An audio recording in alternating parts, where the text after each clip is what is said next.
So the Gorge somehow combines romance, action, and horror all into one film.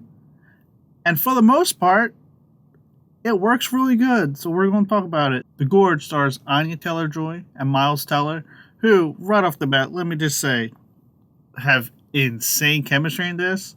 Like, their chemistry is through the roof. Like, they're really good together in this. I kind of hope they do more projects. But yeah, back to what I was saying. It stars them. It's directed by Scott Derrickson, who most famously did Doctor Strange and Black Phone and Sinister and all that good stuff.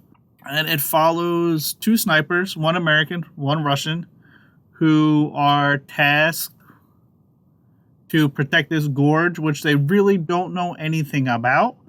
But there's mines all over the place, there's gun turrets, and there's barricades to prevent something from getting out of the gorge.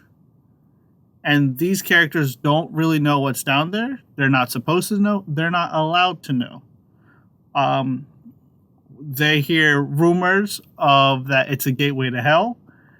They hear rumors that it's human experiments. And all they know is that the previous troops that guarded the gorge called these creatures the Hollow Men.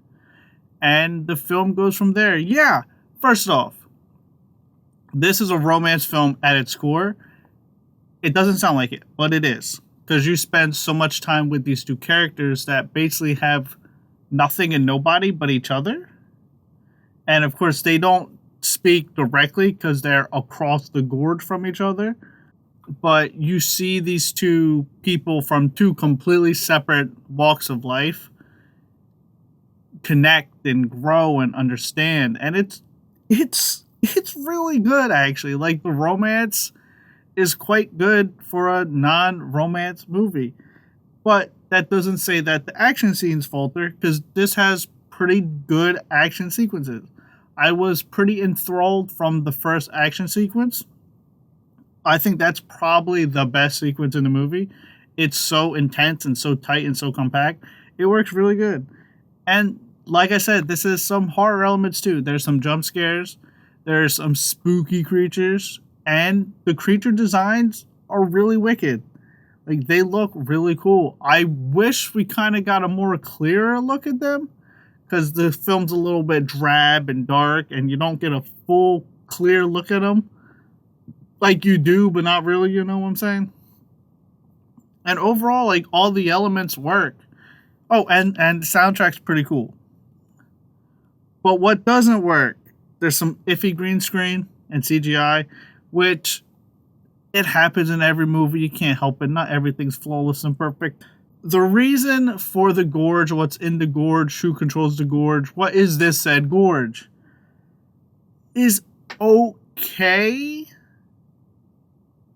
Like, the twist, the reasoning, the explanation isn't bad. But when you build up to this moment, it's kind of like, that's it? Like, you were kind of expecting more behind it. But again, the gorge isn't the focal point of the movie. The characters are, and their interactions and the romance is. So, like, I get it that the gorge wasn't supposed to be some, like, oh, mind blown, that's crazy plot twist, but it's still like, I don't know, I feel like there was something else they could have done with that. And the ending, for a lot of people, I feel like is going to be seen as quite weak. The ending's good, the final sequence is cool, but yeah, the ending might be it falls short a little bit. Because of how it ends, people might not like it as much.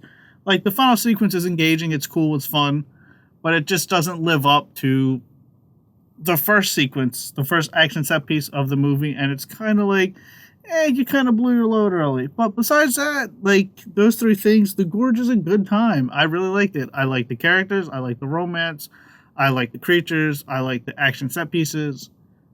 I like this film a lot. So, The Gorge, streaming on Apple TV.